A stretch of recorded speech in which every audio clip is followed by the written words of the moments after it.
Hello दोस्तों, आज हम एक नई सीरीज स्टार्ट की है। एपिसोड की शुरुआत में एक ऐसी दुनिया जिसका नाम है इनज़ाउ रेल्म, जो असल में कोई दुनिया नहीं बल्कि एक गहरे और भयानक अंधकार की कालकोठरी है। यहाँ वो कीमती चीज मौजूद ही नहीं जिसके बिना सपने भी अधूरे रह जाते हैं। स्पिरिचुअल एनर्जी यानी आध्यात्मिक ऊर्जा का तो नामो निशान तक गायब है। ये जगह उन जालिमों का अड्डा बन चुकी है जो अपर रेल्म यानी ऊपरी दुनिया से आते हैं। वो यहाँ के मासूम इंसानों को अपनी खिलौना कठपुतलियाँ बना लेते हैं और उनका इस्तेमाल सिर्फ और सिर्फ खूनी कातिल बनाने के लिए करते हैं। लेकिन इस घुप अंधेरे के बीच भी आशा की एक लौ जल रही थी और उस लौ का नाम था लियो जियांग। उसके फादर ने अपनी सांसों की आखिरी बूंद तक अपनी पूरी जिंदगी अपना सब कुछ उस बेटे की आज़ादी के लिए कुर्बान कर दिया। उन्होंने जियांग को गुलामी के उन जंजीरों से आज़ाद कराने के लिए अपनी जान दे दी। उनके आखिरी शब्द थे, बेटा तू इस नर्क से निकलकर अपर रेल्म जाएगा, एक सच्चा कल्टीवेटर बनेगा और इस इंजाओ के हर एक मासूम को इंसाफ दिलाएगा। और आज लियो जियांग उसी नई दुनिया के दरवाजे पर खड़ा है। उसके दिल में एक ऐसा वादा है, एक ऐसी कसम है जो पूरी दुनिया के नियमों को चुनौती दे सकती है। उसने ठान लिया है, चाहे रास्ते में कितनी भी बड़ी आफतें क्यों ना आए, मैं अपने फादर का सपना पूरा करूंगा। अपने हाथों से एक नया रास्ता बनाऊंगा और कल्टीवेशन की सबसे ऊंची चोटी को चीर कर दिखाऊंगा। लेकिन सवाल यही है, क्या ये सपना सच में पूरा हो सकता है एक ऐसी दुनिया में जहां स्पिरिचुअल पावर यानी आध्यात्मिक शक्ति का अस्तित्व ही नहीं? क्या लियो जियांग सच में उस असंभव शिखर तक पहुंच पाएगा या फिर वो भी बस एक और कठपुतली बनकर रह जाएगा? ये कहानी है संघर्ष की, अकेले चलने की। ये है कहानी की शुरुआत हमें एक विशाल और रहस्यमयी दुनिया में ले जाती है जिसे कहते हैं जोंगसियन वर्ल्ड। यहाँ करोड़ों अरबों लिविंग बींग्स निवास करते हैं जो अलग अलग दुनियाओं में बिखरे हुए हैं। यहाँ 180 अपर सेक्ट हैं, 800 अलग अलग साइड सेक्ट और 3000 से भी ज़्यादा स्पिरिचुअल पाथ मौजूद हैं। लेकिन इस विशालता के बीच जितने भी ह्यूमंस थे उनमें से बहुत कम लोगों के पास वो अनमोल चीज़ थी, स्पिरिचुअल रूट यानी आध्यात्मिक जड़ें। और इन्हीं दुनियाओं के बीच एक निचला दायरा था जिसे हर कोई भूली बिसरी दुनिया कहता था, इनज़ाउ रेल्म। इस इनज़ाउ रेल्म की सबसे बड़ी विशेषता या कहें कि सबसे बड़ा अभिशाप ये है कि यहाँ पर स्पिरिचुअल एनर्जी की ज़रा सी भी मौजूदगी नहीं है। मतलब यहाँ रहने वाले लोग कभी भी कल्टीवेशन नहीं कर सकते। उनके लिए वो दरवाज़ा हमेशा के लिए बंद है। मगर हैरानी की बात यह है कि भले ही यहाँ स्पिरिचुअल एनर्जी नहीं, लेकिन इस धरती पर एक अजीबोगरीब ब्लड एनर्जी पाई जाती है जो खून से जुड़ी एक काली शक्ति है। इसी भयानक एनर्जी का सहारा लेकर इनज़ाउ के लोग मार्शल आर्ट और डार्क आर्ट का अभ्यास कर सकते हैं, यानी उनका रास्ता अलग है, दर्द और अंधकार से भरा हुआ। तो इस तरह जोंगसिन वर्ल्ड की ये इनज़ाउ रेल्म बाकी सबसे पूरी तरह अलग और बदनसीब थी। और फिर एक दिन ऊपरी दुनिया के कल्टीवेटर्स ने देखा कि इस निचले दायरे में भ्रष्टाचार और अत्याचार की आग धधकती जा रही है। यहाँ के अमीर और ताकतवर लोग कमज़ोरों को जैसे चाहें वैसे रौंद सकते थे, मासूम लोगों की हत्या कर दी जाती और किसी को कोई फर्क नहीं पड़ता था। इसी अत्याचार को खत्म करने के लिए अपर रेल्म के एक शक्तिशाली और निर्दयी सेक्ट 7 किलिंग सेक्ट ने यहाँ पर एक भव्य और भयानक हॉल की स्थापना की जिसका नाम रखा गया थिएनजो असैसिनेशन हॉल। इस हॉल को इनज़ाउ की उसी उजड़ी और अंधेरी धरती पर बनाया गया था और धीरे धीरे यही हॉल इस पूरे दायरे की सबसे कुख्यात और डरावनी असैसिनेशन ऑर्गेनाइजेशन बन गया। इस हॉल के असैसिन्स 7 किलिंग सेक्ट के आदेशों पर काम करते हैं। उनका काम है उन सभी बेरहम दिल के काले और ईविल इंसानों का शिकार करना जिन्होंने इस दुनिया में जुल्म की हदें पार कर दी हैं। अगर सीधे शब्दों में कहें तो थिएनजो असैसिनेशन हॉल बुराई के लिए काल है, एक ऐसा साया जो अत्याचारियों के गले का फंदा बनकर आता है। और अब हमें इसी ऑर्गेनाइजेशन के 3 खतरनाक हथियारों से रूबरू कराया जाता है। ये तीनों अपने आर्टिफिशियल विंग्स की मदद से एक ऊंचे झरने से नीचे की तरफ छलांग लगा देते हैं, क्योंकि जैसा कि मैंने बताया इनज़ाउ के लोग कभी उड़ नहीं सकते, इसलिए ये नकली पंखी उनकी आज़ादी का जरिया है। ये तीनों असैसिन्स एक घने जंगल के पास आकर रुक जाते हैं। वहाँ पर एक खूबसूरत लेकिन कीमती सवारी एक कैरेज आती दिखाई देती है। और बस फिर क्या था, ये असैसिन्स उसी कैरेज पर धावा बोल देते हैं। वो एक्सप्लोजिव से हमला करते हैं, धमाकों से पूरा जंगल गूंज उठता है। लेकिन हैरानी की बात ये है कि उस कैरेज के अंदर बैठे शख्स पर इन सब का कोई असर नहीं होता। वो एक ठंडी और घमंडी आवाज़ में कहता है, तुम लोगों में इतनी हिम्मत कैसे आई कि तुमने मेरी गहरी नींद में खलल डाला? क्या तुम नहीं जानते कि मैं इस इनज़ाउ रेल्म का माकिस हूँ? मुझ पर हमला करने की सोचना भी किसी के बस की बात नहीं है। लेकिन उसके इन शब्दों का कोई असर नहीं होता। उन तीनों में से एक, जिसका नाम है मेंगलोंग, अपनी रहस्यमयी पावर्स को जागृत करता है और उस कैरेज को तहस नहस करने के लिए बढ़ जाता है। वो अपने तेज धार वाले ब्लेड से कैरेज को चीर कर रख देता है और बस फिर उसके साथ ही मिलकर उस घमंडी मार्किस पर टूट पड़ते हैं। लेकिन जैसे ही वो उसके करीब पहुंचते हैं, मार्किस के शरीर से एक अद्भुत और विस्फोटक एनर्जी का प्रवाह होने लगता है। ये एनर्जी इतनी ताकतवर थी कि वो दोनों असैसिन्स इसके प्रभाव से दूर जा गिरते हैं। और यहाँ पर हमें इस कहानी के असली हीरो लियो जियांग पर नजर पड़ती है। उसकी नजरें तेज थीं।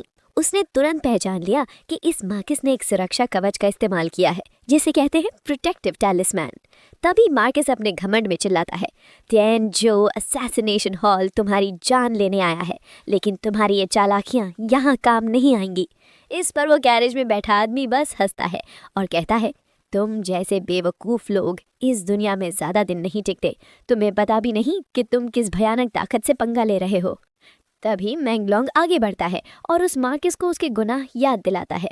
वो कहता है, तिएनशिंग, तुमने कितनी ही मासूमों को मौत के घाट उतारा, उनकी बहन बेटियों के साथ ज़बरदस्ती की है। तुम्हारे ये क्राइम्स कभी माफ़ नहीं हो सकते। और उसकी साथ ही शाओजिंग भी आगे बढ़ती है, उसकी आवाज़ में जैसे आसमानी इंसाफ की गूंज हो।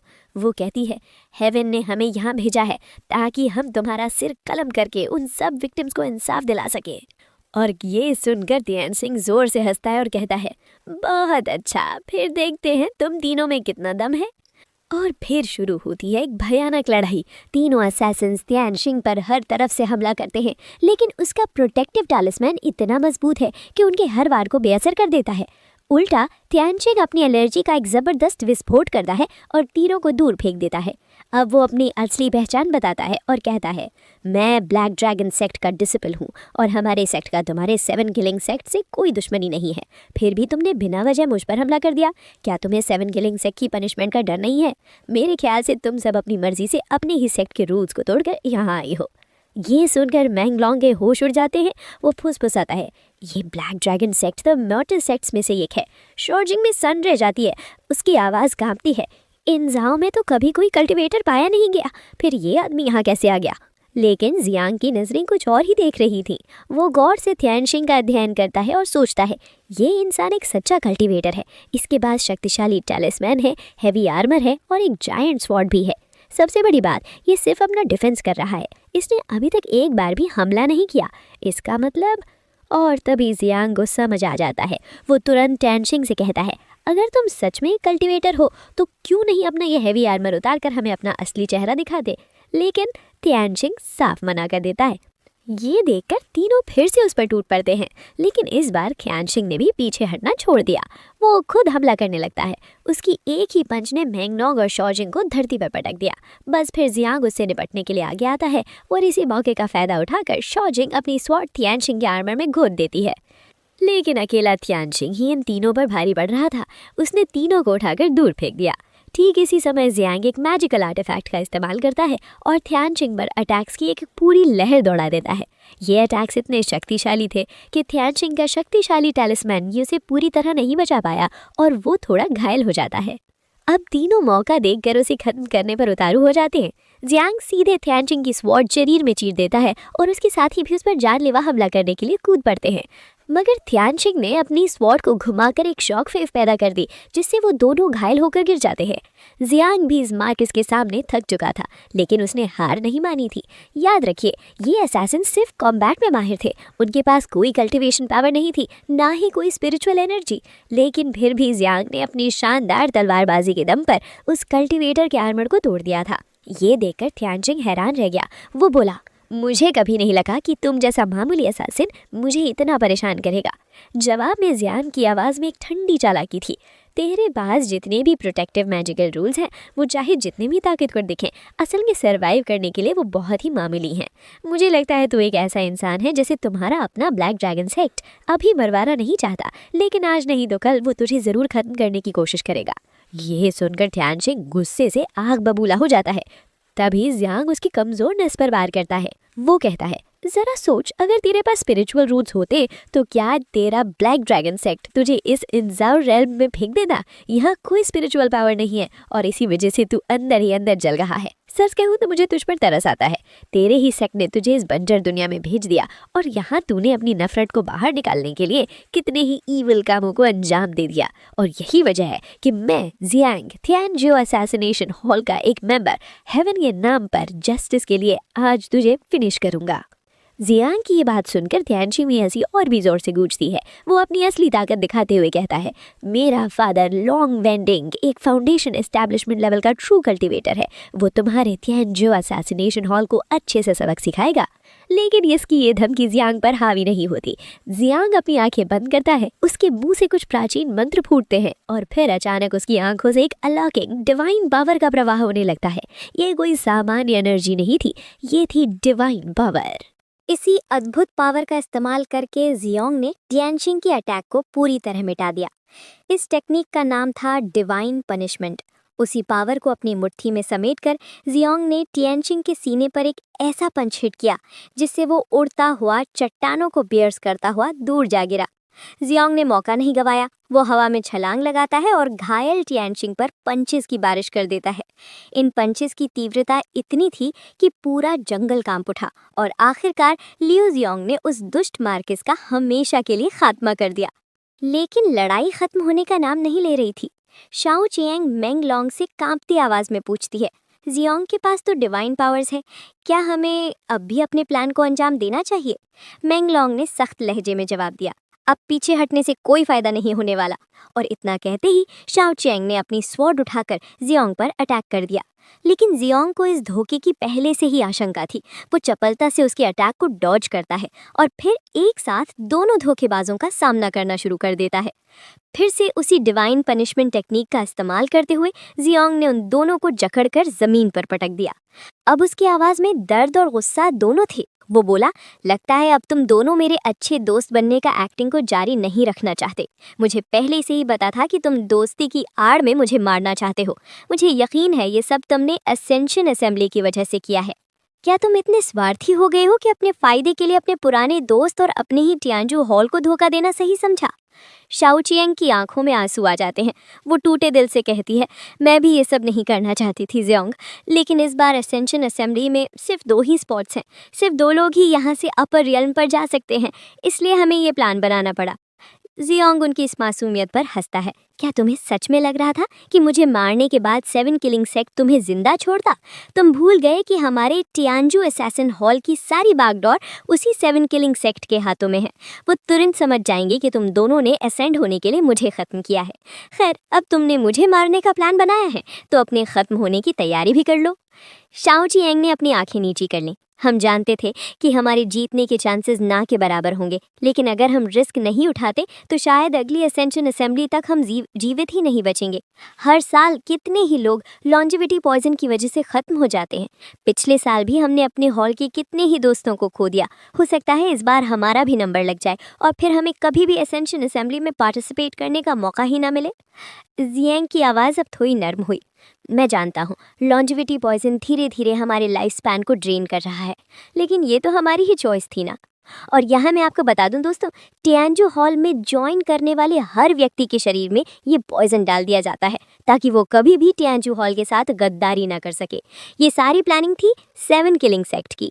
असल में वो टियानजो हॉल का मिसयूज करके अपने लिए शक्तिशाली ह्यूमन वेपन्स बनाना चाहता है। जो भी इस हॉल में ज्वाइन करता है वो कभी भी 7 किलिंग सेक्ट को छोड़ नहीं सकता, क्योंकि ज्वाइन करते ही उसके शरीर में पॉइजन घोल दिया जाता है।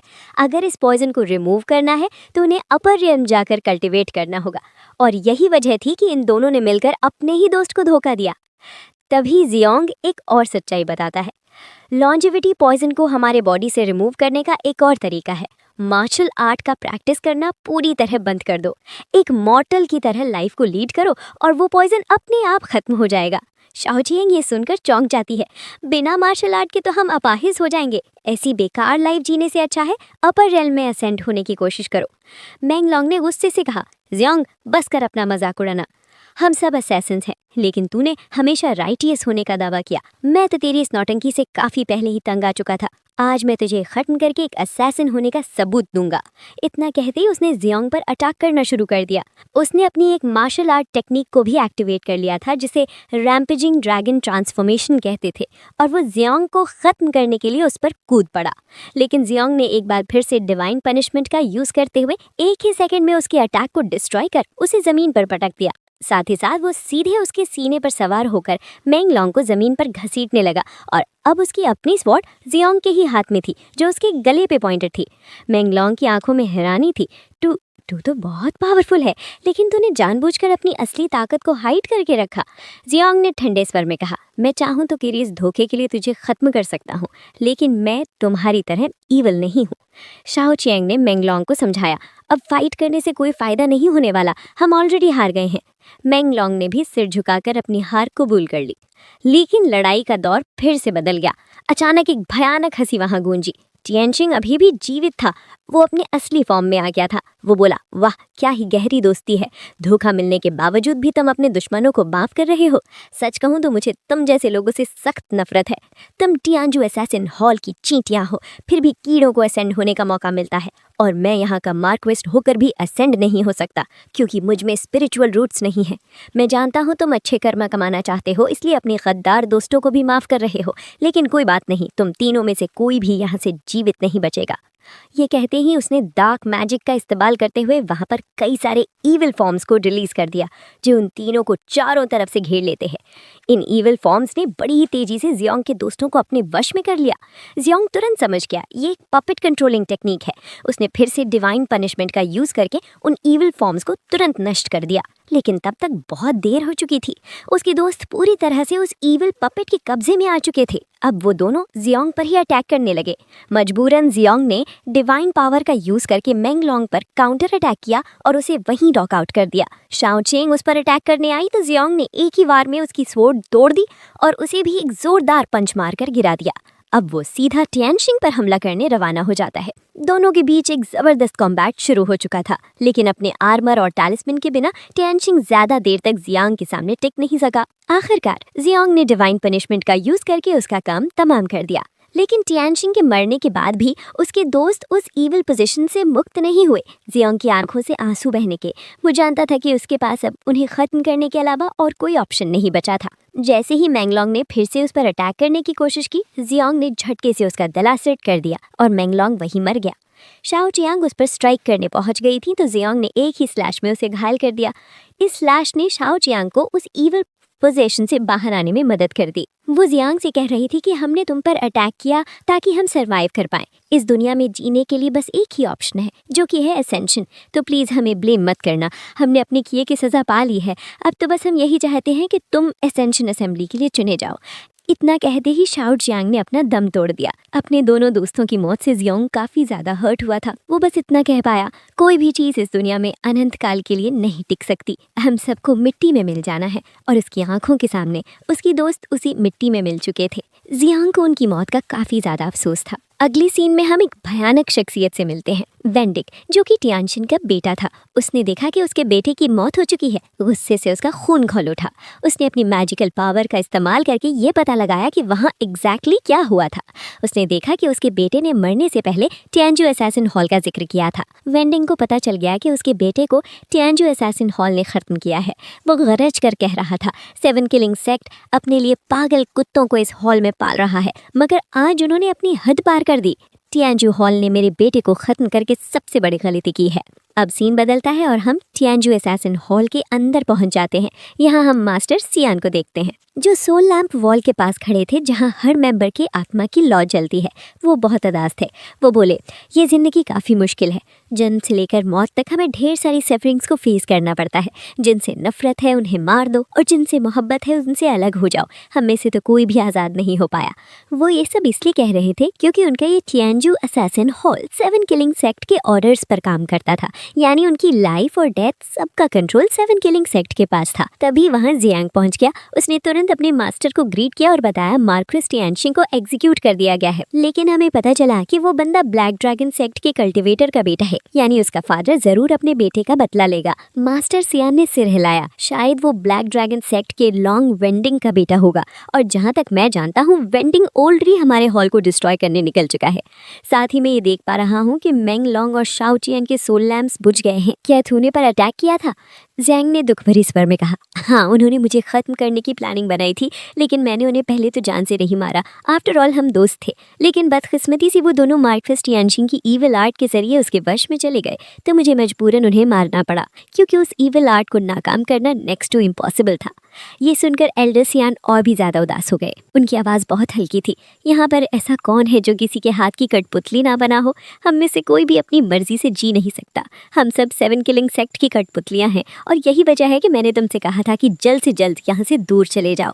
अब तुम मेरी बात मानकर सेंट्रल हेवन वर्ल्ड चले जाओ। तुम्हें अपने स्पिरिचुअल रूट्स को जितनी जल्दी हो सके अवेकन करना होगा, ताकि तुम अपनी कल्टिवेशन की जर्नी शुरू कर सको। तुम्हें पहले की रेसिंग और फिर फाउंडेशन एस्टैब्लिशमेंट को अचीव करना होगा। उसके बाद ही तुम पावरफुल रैंकिंग में शुमार हो जाओगे, और उसी दिन तुम्हें असली आज़ादी भारी लेगी। जियांग ने दृढ़ता से कहा, मास्टर, मैं आपको डिसअपॉइंट नहीं करूंगा। बताइए अब मुझे क्या करना है? मास्टर बोले, वेंडिंग के मैटर को मैं खुद ही हैंडल कर लूंगा, उसकी फिक्र तुम मत करो। मैंने तुम्हें लॉन्जेविटी पॉइजन को डिस्ट्रॉय करने की टेक्निक बताई थी, तो क्या तुमने उस टेक्निक को मेमोराइज कर लिया? जियांग ने सिर हिलाया। हाँ, मैरो क्लेंसिंग और बॉडी ट्रांसफॉर्मेशन आर्ट, आपने मुझे इन्हीं 2 टेक्निक्स को मास्टर करने के लिए बताया था। तो जैसे ही मेरी कल्टिवेशन की जर्नी शुरू हो जाएगी, मैं इन दोनों टेक्निक्स पे काम करूँगा। तब मास्टर जियान ने उसे अपना जेड टोकन और प्रेयर बीट थमाते हुए कहा, ये हमारी लियो फैमिली की पहचान है, तो इसे हमेशा अपने पास रखना। और हाँ, मैं चाहता हूँ कि तुम मेरे लिए एक काम करो। तुम्हें ओल्ड लियो विलेज में जाना पड़ेगा, वहाँ पर तुम्हारी एक बंदे से मुलाकात होगी। तो मैं चाहता हूँ कि तुम जल्दी से उससे मिल के वापस आ जाओ। ये मैटर हमारे क्यान जियो असैसिन हॉल के सर्वाइवल से कनेक्टेड है। जियांग ने तुरंत आज्ञा मानी और ओल्ड लियो विलेज में मौजूद लियो फैमिली के घर की तरफ रवाना हो गया। ये सीन यहीं पर कट होकर हम वेंडिंग को देख पाते हैं, जो तियानजू असैसिनेशन हॉल के इलाके में पहुंच चुका था अपनी बेटी की मौत का बदला लेने के लिए, और एक नए खतरे के इशारे के साथ। ये हमारा एपिसोड यहीं ख़त्म होता है। जल्द मिलेंगे अगले एपिसोड में।